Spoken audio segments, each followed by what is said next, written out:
Quando se fala da Agência de Imigração Americana, a imagem mais comum não vem dos relatórios oficiais nem dos tribunais, ela vem do cinema. Ela mostra agentes armados, batidas noturnas, perseguição, portas sendo arrombadas e famílias em pânico. Durante muito tempo, isso foi visto pela população como um exagero narrativo ou uma ficção política, algo distante da rotina e do dia a dia institucional do país. Mas em janeiro de 2026, esse tema deixou de ser apenas administrativo e passou a ocupar o centro de uma crise nacional. A partir daqui, os fatos mostram como uma política pública saiu do papel e começou a produzir confrontos reais. Mortes, protestos e tensão entre diferentes níveis do Estado. A crise nacional começa a se formar quando o medo passa a fazer parte da rotina, não como um evento isolado, mas como um sentimento permanente. Quando famílias passam a ter que reorganizar o dia, não em função do trabalho ou da escola, mas do medo do risco, risco como de uma abordagem, de uma batida ou de estar no lugar errado e na hora errada, a política pública deixa de ser um debate abstrato e passa a interferir de forma sistemática em como as pessoas dormem, vivem e se relacionam. É nesse cenário que os fatos relatados pela Reuters ganham dimensão nacional, porque não falam apenas de operações ou estatísticas, mas de como o medo, quando institucionalizado, redefine a vida de famílias inteiras. Uma crise nacional começa a se formar quando o medo passa a fazer parte da rotina. Segundo a Associated Press, em uma reportagem atualizada no dia 9 de janeiro de 2026, uma mulher foi morta após ser baleada por agentes da imigração. Isso é relevante porque o caso envolve o uso da força letal por uma agência federal, em um contexto interno que gerou protestos e conflitos institucionais entre autoridades de estados e federais. A vítima foi identificada como Renee Nicole McLean Good, de 37 anos, mãe de 3 filhos, que havia recentemente se mudado para o estado de Minnesota. Segundo a Associated Press, o disparo ocorreu na quarta-feira, durante a ação de imigração, e a mulher morreu no local. No dia seguinte, manifestantes confrontaram os agentes federais e protestaram na frente do prédio. Os protestos aconteceram enquanto o governo Trump enviava cerca de 2.000 agentes oficiais à cidade como parte de uma ofensiva contra a imigração.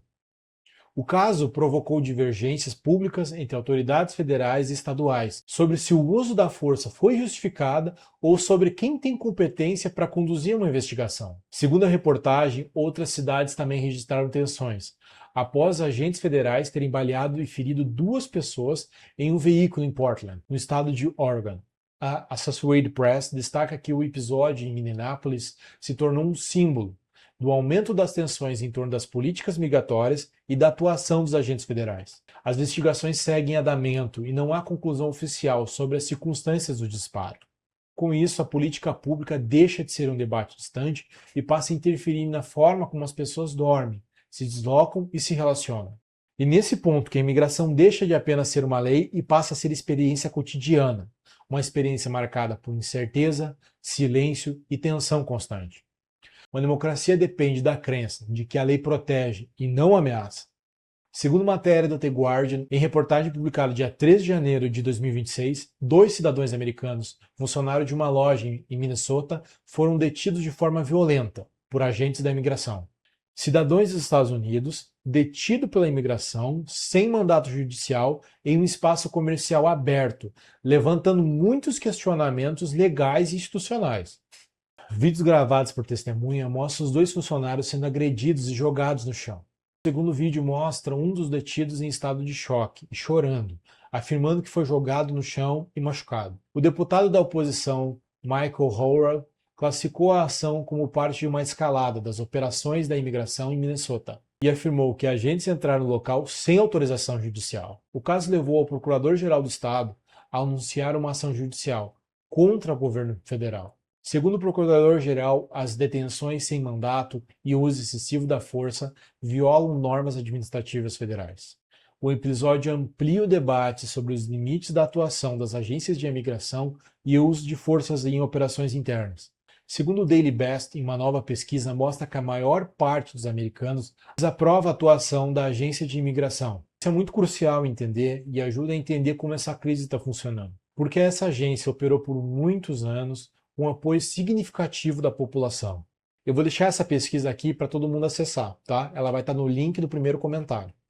A pesquisa mostra que 46% dos americanos apoiam abolir a agência de imigração, enquanto 43% são contra.